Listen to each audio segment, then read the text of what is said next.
목요일 새벽입니다. 우리 다 같이 사도신경으로 신앙 고백 드리겠습니다. 전능하사 천지를 만드신 하나님 아버지를 내가 믿사오며 그 외아들 우리 주 예수 그리스도를 믿사오니 이는 성령으로 잉태하사 동정녀 마리아에게 나시고 본디오 빌라도에게 고난을 당하사 십자가에 못 박혀 죽으시고 장사한 지 사흘 만에 죽은 자 가운데서 다시 살아나시며 하늘에 오르사 전능하신 하나님 우편에 앉아 계시다가 저리로서 산자와 죽은 자를 심판하러 오시리라.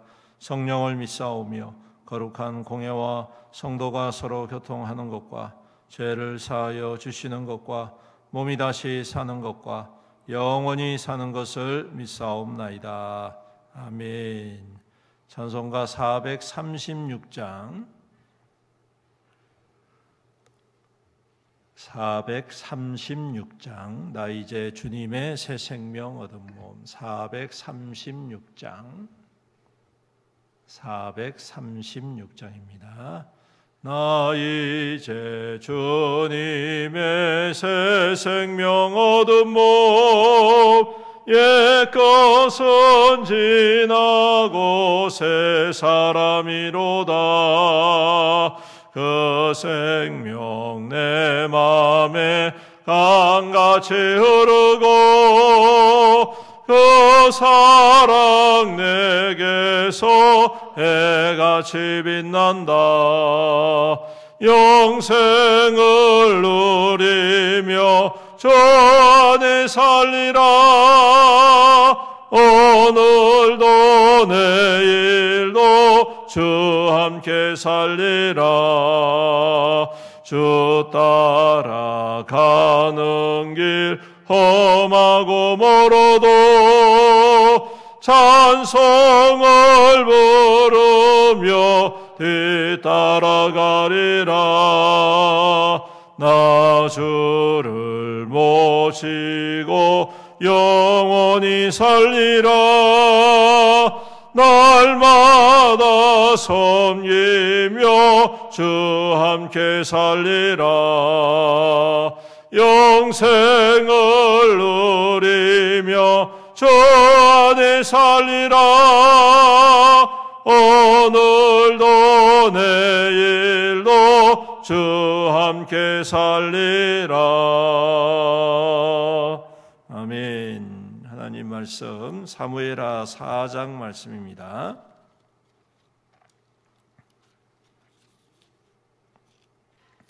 사무엘하 4장 교독하겠습니다. 사울의 아들 이스보셋은 아브넬이 헤브론에서 죽었다 함을 듣고 손에 맥이 풀렸고 온 이스라엘이 놀라니라. 사울의 아들 이스보셋에게 군지휘관 두 사람이 있으되 한 사람이 이름은 레갑이라 베냐민 직속 부에롯 사람 림몬의 아들들이더라. 부에롯도 베냐민 지파에 속하였으니 일찍이 부에롯 사람들이 깃다임으로 도망하여 오늘까지 거기에 우거함이더라. 사울의 아들 요나단에게 다리 저는 하늘 하나가 있었으니 이름은 무비보셋이라. 전에 사울과 요나단이 죽은 소식이 이스라엘에 올 때에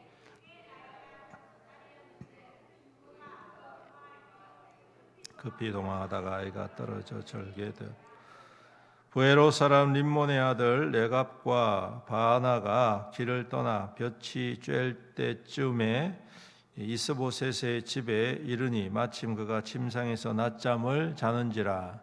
레갑과 그의 형제 바나가 밀을 가지러 온채하고 집 가운데로 들어가서 그들이 집에 들어가니 이스보셋이 침실에서 침상 위에 누워 있는지라. 그를 쳐 죽이고 목을 베어 그 머리를 가지고 밤새도록 아라바 길로 가 머리를 들이며 아뢰되 왕의 생명을 헤아려 하던 원수 사울의 아들 이스보셋의 머리가 여기 있나이다. 여호와께서 오늘 우리 주 대신 왕의 원수를 사울과 그의 자손에게 갚으셨나이다.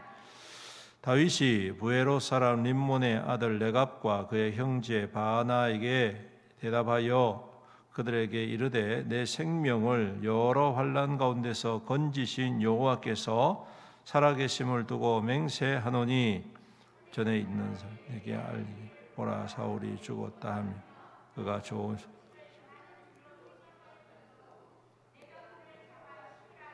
죽여서 그것을 그 소식을 전한 가품으로 삼았거늘 하물며 악인이 의인을 그의 집 침상 위에서 죽인 것이겠느냐 그런즉 내가 악인의 피 흘린 죄를 너희에게 갚아서 너희를 이 땅에서 없이 하지 아니하겠느냐 하고 청년들에게 명령하며 곧 그들을 죽이고 수족을 베어 헤브론 목가에 매달고 이스보셋의 머리를 가져다가 헤브론에서 아브넬의 무덤에 매장하였더라. 아멘.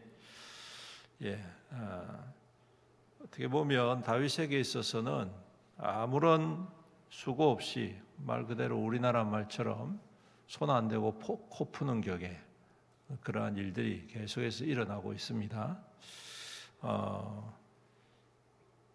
사울왕이 죽었지만 사울왕을 따르던 사람들의 그 무리들은 여전히 남아있고 그 자손들도 남아있기 때문에 다윗이 선뜻 이스라엘을 다스릴 수 있는 그런 입장은 아니었습니다.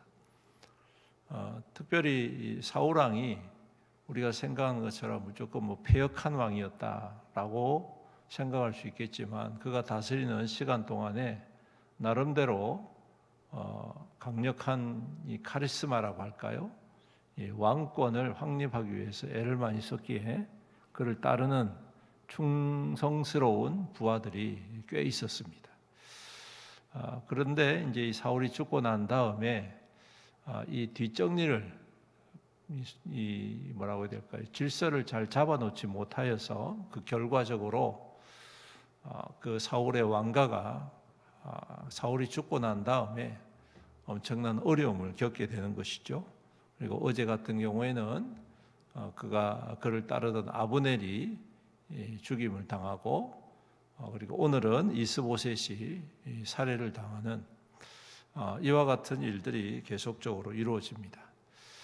이러한 일련의 과정들을 보면 굉장히 인간적인 방법들이 총동원되고 있는 것을 보게 됩니다. 그래서 자기의 형제를 죽인 사람에 대한 안갚음, 원수갚음, 또 오늘 말씀에는 이스보셋을 죽임으로 말미암아 다윗에게 항복하고 그 대가를 바라던 이 욕심과 욕망에 사로잡혀 있는 부하, 이들의 그러한 모든 모습들을 가만히 살펴보면 정말 이 사람들이 하나님의 사람들, 하나님의 백성들 맞는가라고 생각할 정도입니다.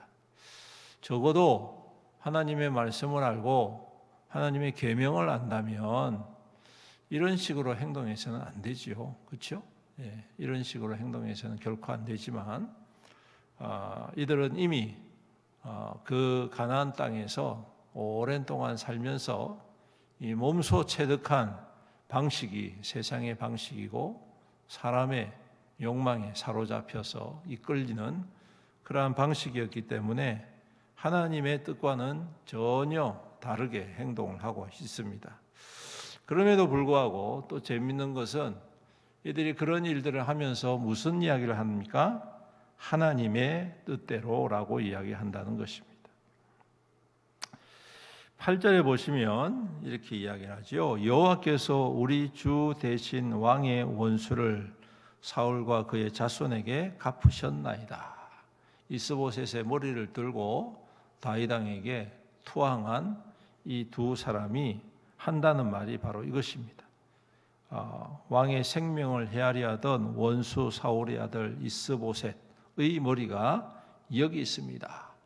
여호와께서 우리를 통해서 우리 주 대신 당신에게 원수를 갚게 하셨습니다. 아주 그럴듯한 이야기입니다. 그렇죠? 아주 그럴듯한 이야기고 굉장히 다윗의 입장에서 볼 때는 환영할 만한 일입니다. 눈의 가시 같은, 또 자기가 이스라엘 백성들 전체를 다스릴 수 있는 그러한 일에 방해가 되는 세력들을 자기가 손 안 대고 자기가 피 안 흘리고 그렇게 행해줬으니까 얼마나 고마운 일입니까? 솔직히 말하면. 안 그렇습니까? 굉장히 고마운 일입니다. 그리고 또 그들이 이야기하는 것은 또 한편으로 보면 하나님께서 정해주신 것 같은 그러한 모습입니다.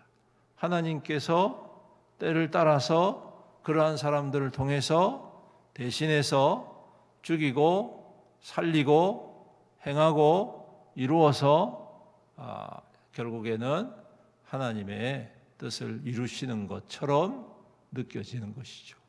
여러분, 우리가 이것을 참 조심해야 되겠다. 착각하면 안 되겠다 생각을 해봅니다. 많은 사람들이 자기의 욕망대로 욕심대로 행하면서 말은 어떻게 하느냐? 하나님의 뜻대로 교회를 위해서 성도들을 위해서 이제 이렇게 이야기를 하는 것이죠. 그런 무리들이 너무 많습니다. 특별히 요즘 많이 있습니다. 그런 거짓된 목사들이 많고 그런 거짓된 주장들에 함몰되어서 그냥 맹목적으로 따라다니는 그러한 성도들이 너무 많습니다. 성도 여러분, 우리는 분별해야 됩니다. 바른 것이 무엇인지, 진리가 무엇인지, 정작 하나님의 뜻이 무엇인지 분별해야 됩니다. 오늘 다윗은 그런 면에 있어서 분별하는 사람이었다 저는 생각합니다. 그는 뭐라고 이야기합니까? 아이고 그래 고맙다. 네가 하나님 대신해서 그 일들을 이루어졌네. 하나님께서 너를 통해서 이루셨네. 이렇게 인정하지 않습니다. 많은 사람들이 그런 일들을 보면서 생각할 때 그래 나에게 유익된 것이니까 너를 통해서 하나님께서 일하셨구나 이렇게 착각할 수가 있단 말입니다. 그런 사람들이 얼마나 많고 그러한 생각에 빠져 있는 사람들이 얼마나 많이 있습니까? 그런데 오늘 다윗은 뭐라고 이야기합니까? 내가 악인의 피 흘린 죄를 너희에게 갚는다라고 이야기합니다. 이게 하나님의 올바른 공이고 뜻이라는 것이죠. 생명을 해하는 일에 가담하고 생명을 소중하게 여기지 않고 아주 자기의 수단과 방법으로 사용하는 그러한 악한 무리들. 그런데 그 사람들이 그 일을 행하면서 여호와의 이름을 가지고 온단 말이에요. 그러면 자기에게 그것이 유익이 되는 당사자에게 있어서는 이게 하나님의 뜻인 것처럼 착각할 수가 있단 말입니다. 그런데 다윗은 거기에서 뭐라고 이야기합니까? 의인의 피를 흘린 악인의 그 피 흘린 것을 내가 분별하지 못하겠느냐 이 말이에요. 그래서 그 사람 두 사람을 어떻게 해요? 죽여버립니다. 죽여버립니다. 그 죄에 대한 대가를 치르게 하는 것이죠. 여러분 이게 얼마나 용기 있는 일이겠습니까?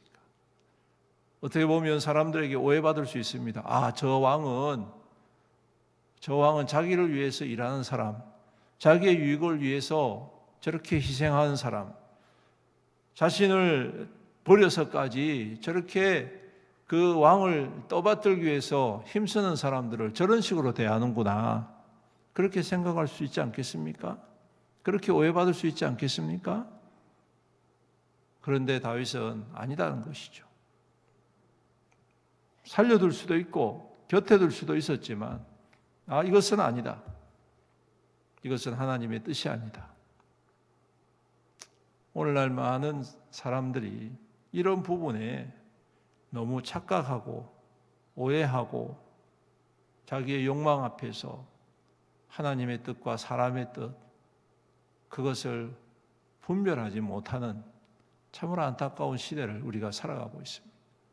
교회의 이름으로 하나님의 이름으로 엉뚱한 짓을 해도 우리는 거기에 대해서 박수 쳐주고 맹목적으로 따라가고 거기에 동조하는 그러한 모습들을 우리가 오늘날 이 시대를 보면서 어떠한 믿음으로 바라봐야 되느냐. 생명을 경시하고 자신의 권력과 자신의 욕망을 채우기 위하여서 사사로이 자기의 권력과 힘을 사용하는 이 거짓되고 악한 자들을 향한 그러한 분별력이 무엇보다도 필요한 시대가 아닐까. 여러분들은 어떠한 믿음으로 보시겠습니까? 그들과 함께 동조하지 않는 믿음이 될 수 있기를 주님의 이름으로 축복합니다. 그러한 자들과 함께 박수 쳐주는 인생 되지 않기를 바랍니다. 여호와의 이름이라고, 믿음의 이름이라고 떠벌리는 그들의 말에 속지 않기를 주님의 이름으로 축복합니다. 바르게 살아야 되고 바르게 서야 합니다. 하나님의 진리는 생명이 안에 있고 생명을 살리는 것에 있고 생명을 온전케 하는 것에 있습니다. 예수께서 이 땅 가운데 오신 이유가 뭡니까? 세상의 힘과 권력으로 생명을 짓누르고 죄악 가운데에 서슴지 않고 행하는 모든 이들을 향한 십자가의 죽으심이 왜 그렇습니까? 생명을 살리기 위함입니다. 생명을 회복하기 위함입니다. 오늘 이러한 중심을 가지고 우리가 바르고 또한 정직하게 분별하고 참된 길을 걸어가는 귀한 믿음이 될 때에 보십시오. 다윗이 비록 그러한 것들을 단호하게 잘라내고 때로는 그것 때문에 오해받을 수 있겠지만 이것이 하나님의 바른 뜻임을 확신할 때에 하나님이 기뻐하시잖아요. 하나님께서 열어가시잖아요. 하나님께서 그를 세워가시는 것을 봅니다. 과정은 어려울 때가 있고 두려울 때도 있고 또한 때로는 담대한 결정이 필요할 때가 있지만 하나님은 그 중심을 잘 아시기에 때가 되어질 때에 진짜 온전하신 하나님의 선한 뜻을 이루어 가시더라. 오늘 이 말씀 붙잡고 오늘도 주님과 함께 믿음으로 굳건히 주님의 길을 걸어가는 저와 여러분들이 되시기를 주님의 이름으로 축원합니다. 아멘. 우리 함께 기도하며 나아가겠습니다. 오늘 말씀 붙잡고 주의 이름 부르면서 기도합니다. 주여, 은혜가 풍성하신 우리 아버지 하나님, 오늘도 우리를 사랑하여 주셔서 감사합니다. 오늘도 주님의 말씀과 믿음으로 살아갈 수 있도록 이끌어 주셔서 감사합니다.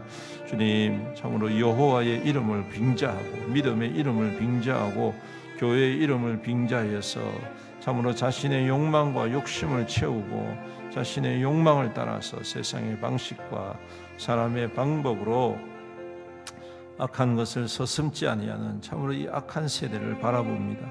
주님, 오늘 다윗의 모습을 통하여 무엇이 분별해야 되지, 어떻게 살아야 할지, 어떠한 결단을 내려야 할지 다시 한번 깨닫게 됩니다. 주님, 우리 또한 그러한 것에 휩쓸리지 않게 하옵소서. 그러한 악한 것에 동조하지 않게 하옵소서. 그러한 더러운 일에 동참하는 일이 없도록 우리 주님께서 분별의 은혜를 다하여 주시옵시고 참으로 생명의 중심을 붙잡고 기준을 붙잡고 좌로나 우로나 흔들림 없이 오직 주님 앞에 생명을 살리고 온전케 하고 치유하는 일에 더욱더 힘쓰고 주님 헌신하고 순종하는 우리의 믿음 될 수 있도록 축복하여 주시옵소서. 아버지 하나님, 세상은 참으로 날로 욕망 덩어리 앞에 주님 어두워지는 것을 보게 됩니다.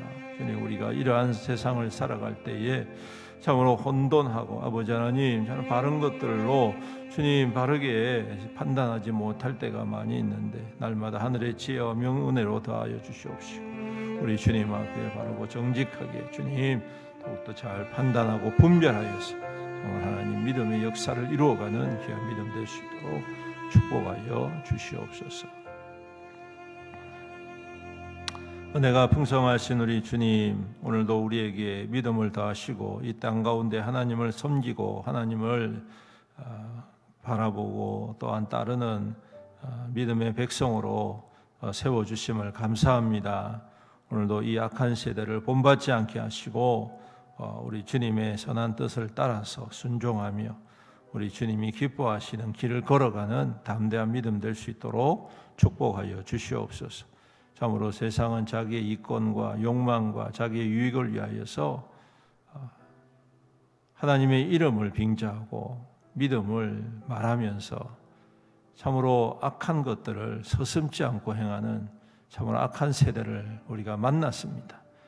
참 거짓된 것들이 참된 것을 이기는 것 같은 그러한 세월이 우리의 삶 속에 있습니다. 주여 은혜를 베풀어 주시고 참으로 주님 앞에 더욱더 근신하고 깨어서 분별하고 주님 바른 길을 선택하고 하나님의 선한 뜻을 더욱더 찾아 구함으로 말미암아 하나님의 거룩한 뜻이 이 땅 가운데 이루어지는 귀한 통로로 세움받는 우리의 믿음 될 수 있도록 도우시고 인도하여 주시옵소서. 아버지 하나님, 우리 성도들의 삶을 오늘도 눈동자와 같이 보호하시고 주님의 날개 아래 품어 친히 인도하시고 축복하여 주옵소서. 수고와 땀이 헛되지 않게 하시고 가뭄의 때에도 백배의 결실을 맺게 하시는 하나님의 축복의 역사하심이 우리 모든 성도들의 삶 가운데 충만히 오늘도 임하게 주님 은혜 내려 주시옵소서. 더욱더 강건하게 하시고 형통하게 하시고 평강의 평강을 누리게 하시며 참으로 모든 사람들을 위하여 우리가 하나님 앞에 구원받은 그 귀한 사명들을 잘 감당하는 하나님의 거룩한 통로 되게 축복하여 주시옵소서. 주님 또한 연로하신 우리 어르신들 더욱더 강건하게 붙잡아 주시고 또 연약한 우리 성도들이 있습니다. 질병으로 오래되어서 참으로 힘들고 어려운 우리 성도들 주님께서 위로하시고 주님 그 질병이 그 마음과 그 생각을 무너뜨리지 않도록 날마다 주님 굳건히 세우시고 주님의 능력의 손이 임하셔서 모든 질병, 모든 통증, 모든 연약함들이 다 떠나가며 치유되며 회복되게 인도하여 주시옵소서. 또한 심령 가운데 깊은 상처와 아픔으로 고통하고 있는 주의 백성들을 또한 위로하여 주옵소서. 사람의 어떠한 말로도 주님 위로가 되겠습니까? 성령 하나님께서 임하셔서 그 마음을 만져주시고 회복하여 주셔서 주님 앞에 나와 즐거이 예배하고 주님과 깊은 교제를 나눔으로 취함을 얻는 우리 믿음의 모든 성도들 될 수 있도록 복의 복을 더하여 주시옵소서. 주님 또한 교회를 주님께서 붙잡아 주시고 그리스도의 십자가의 능력이 충만한 교회, 십자가의 사랑과 복음의 역사가 힘있게 나타나는 우리 교회가 되게 하여 주시옵소서.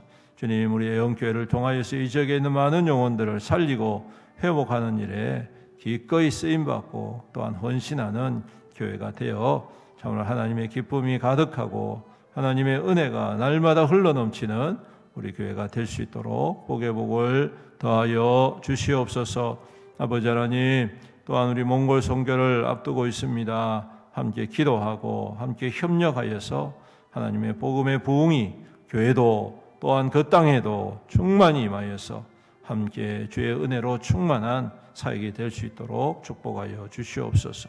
또한 주님 우리에게 주신 주중 사역이 있습니다. 노방전도와 목요 중보기도와 또한 토요 호떡전도와 김밥전도 우리 주님 이 귀한 사역들 우리에게 허락하여 주셨는데 우리가 힘써 함께 협력하여서 하나님의 귀한 복음의 역사가 참으로 흥왕하고 하나님의 은혜의 통로가 되어지는 복된 교회가 될 수 있도록 은혜 더하여 주시옵소서. 또한 멀리 출퇴한 성도들이 있습니다. 군복무로 학업으로 직장으로 흩어져 있는 성도들 오늘도 눈동자와 같이 보호하시고 주의 평강으로 친히 인도하여 주시옵소서. 또한 수험생들이 있습니다. 지혜와 명철을 허락하여 주셔서 주님께서 주신 비전과 꿈을 향하여 잘 준비되어지고 좋은 결실을 맺어갈 수 있도록 우리 주님께서 날마다 힘주시고 은혜 다하여 주시옵소서. 오늘도 우리와 함께 하실 주님을 찬양드리오며 모든 말씀 우리 구주 예수님의 이름으로 간절히 기도드리옵나이다. 아멘. 우리 다 같이 주님의 이름 부르면서 기도하시다가 돌아가시겠습니다. 기도하겠습니다. 주여 아버지 하나님 감사합니다. 주님은 오늘도 살아계시고 주님은 오늘도 역사하시고 주여